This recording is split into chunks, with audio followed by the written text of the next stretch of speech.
Hi guys, welcome to our channel mister Sisindri. Big boss Telugu season 9లో ఈ వారం captaincy task పలు రకాల మలుపులతో ముందుకు పోతుంది. హౌస్ మేట్స్ అంటే ఈ వారం హౌస్ మేట్స్ ఇంట్లో ఉన్న వారితో కాకుండా బయట నుంచి వచ్చే యోధులతో పోరాడి కెప్టెన్సీ కంటెండర్స్ అవ్వాలి అంటూ బిగ్ బాస్ అయితే చెప్పారు. ఇందులో భాగంగా బిగ్ బాస్ మాజీ ఛాంపియన్స్ అందరూ కూడా ఒక్కొక్కరుగా హౌస్లోకి అడుగు పెడుతున్నారు. ఇక తాజాగా బిగ్ బాస్ హౌస్లోకి మానస్ అయితే ఎంట్రీ ఇచ్చాడు. మానస్ బిగ్ బాస్ సీజన్ 5లో అదరగొట్టిన సంగతి ప్రతి ఒక్కరికి కూడా తెలిసిందే. మానస్ హౌస్లోకి రాగానే హౌస్ మేట్స్ అందరూ కూడా గ్రాండ్ వెల్కమ్ అయితే చెప్పారు. ముఖ్యంగా ఇమ్మాన్యుయల్ అయితే మానస్కి వెల్కమ్ చెప్పి మంచిగా మాట్లాడటం అయితే జరిగింది. ఇక ఆ తర్వాత మానస్ కళ్యాణ్తో కాసేపు మాట్లాడడం జరిగింది. ముఖ్యంగా కళ్యాణ్తో మాట్లాడుతూ, కళ్యాణ్ నువ్వు చాలా బాగా గేమ్ ఆడుతున్నావు అనగానే థ్యాంక్స్ అన్న మానస్ అంటూ కళ్యాణ్ అయితే చెప్పాడు. అయితే నువ్వు కొన్ని మార్చుకోవాలి, ఆ కొన్ని కానీ మార్చుకోగలిగితే ఖచ్చితంగా నిన్ను కొట్టేవారే ఈ హౌస్లో లేరు అంటూ కళ్యాణ్కి అయితే చెప్పడం జరిగింది. ముఖ్యంగా నువ్వు ఏదైనా సీరియస్ మ్యాటర్ జరిగిన తర్వాత మంచిగా ఆర్గ్యూ చేస్తావు, మంచిగా మాట్లాడతావు. ఆ తర్వాత ఆ సీరియస్నెస్ మెయింటైన్ చేయవు. ముఖ్యంగా నవ్వుతూ ఉంటావు సీరియస్ మ్యాటర్లో కూడా. అది మంచిది కాదు. నవ్వుతూ ఉండడం మంచిదే, కానీ ఎక్కడ నవ్వాలి ఎక్కడ నవ్వకూడదో నువ్వే తెలుసుకోవాలి. అలాగే సీరియస్ ఆర్గ్యుమెంట్ చేసే సమయంలో అదే ఫ్లోను కంటిన్యూ చేస్తేనే కదా అక్కడ సీరియస్ ఫ్లో కంటిన్యూ చేస్తావు. తర్వాత 5 నిమిషాలకే వెళ్ళి వారి పక్కన కూర్చొని సారీ చెప్తూ మాట్లాడుతుంటావు.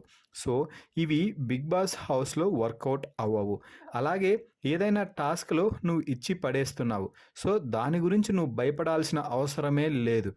ఆడామా గెలిచామా ఓడామా అన్నది కాదు. టాస్క్లో ఎంత మేర ఎఫర్ట్స్ పెట్టాము, మనం ఎంత మేర కనిపించాము అన్నదే ముఖ్యం. కాబట్టి ఇంట్లో ఎవరితోనూ నువ్వు సాధారణంగా ఉండాల్సిన అవసరమే లేదు. వారికి లొంగిపోయి ఉండాల్సిన అవసరమే లేదు. నువ్వు నీకు ఇష్టం వచ్చిన గేమ్ ఆడుకుంటూ వెళ్ళిపో. కానీ నువ్వు వేసే ప్రతి అడుగు కూడా ఖచ్చితంగా కరెక్ట్ అడుగు అయి ఉండాలి. అప్పుడు అదే నిన్ను విజయం వైపు నడిపిస్తుంది అంటూ మానస్ కరెక్ట్ అయిన ఇన్పుట్స్ ఇచ్చాడు కళ్యాణ్కి. ఇక ఆ తర్వాత డెమాన్ పవన్తో మాట్లాడుతూ, డెమాన్ నువ్వు టాస్కులు ఏంటి స్వామి అలా ఆడుతున్నావు, సూపర్గా ఆడుతున్నావు టాస్కులు అయితే, కానీ ఆ టాస్కుల్లో ఆడిన పర్ఫార్మెన్స్కి నీకు రావాల్సిన క్రేజ్ అంతా కూడా నువ్వు లోపల చేసే ఒక వ్యవహారంతో మొత్తం సైడ్ ట్రాక్లోకి వెళ్ళిపోయింది. అదేంటో నీకు కూడా తెలుసు, కానీ నువ్వు దాంట్లో నుంచి బయటికి రావడం లేదు. అక్కడి నుంచి నువ్వు బయటికి వస్తే తప్ప నువ్వు పైకి వెళ్ళే అవకాశమే లేదు అంటూ ఒక్క ముక్కలో తేల్చేశాడు. ఇక ఆ తర్వాత ఇమ్మాన్యుయల్తో మాట్లాడుతూ, ఇమ్మాన్యుయల్ నువ్వు నాకు తెలుసు కాబట్టి చెప్తున్నాను, నువ్వు అసలు ఈ రేంజ్లో గేమ్ ఆడతావని అస్సలు ఊహించలేదు. ముఖ్యంగా టాస్కుల్లో అయితే పర్ఫార్మెన్స్ దుమ్ము రేచిపోతుంది, కానీ నువ్వు ఎక్కడో చిన్నగా సేఫ్ గేమ్ ఆడుతున్నట్టుగా అందరూ ఫీల్ అవుతున్నారు. నీ ఒపీనియన్ని ఖచ్చితంగా బయటకు చెప్పు. అప్పుడు మాత్రమే నువ్వు ఖచ్చితంగా పైకి వెళ్ళగలవు. అప్పుడే నువ్వు టైటిల్కి గట్టి పోటీనిస్తావు. కానీ నువ్వు అనుకున్న లక్ష్యానికి దగ్గరలోనే ఉన్నావులే అంటూ మానస్ అయితే ఇమాన్యుయల్కి ఇన్పుట్స్ ఇవ్వడం జరిగింది.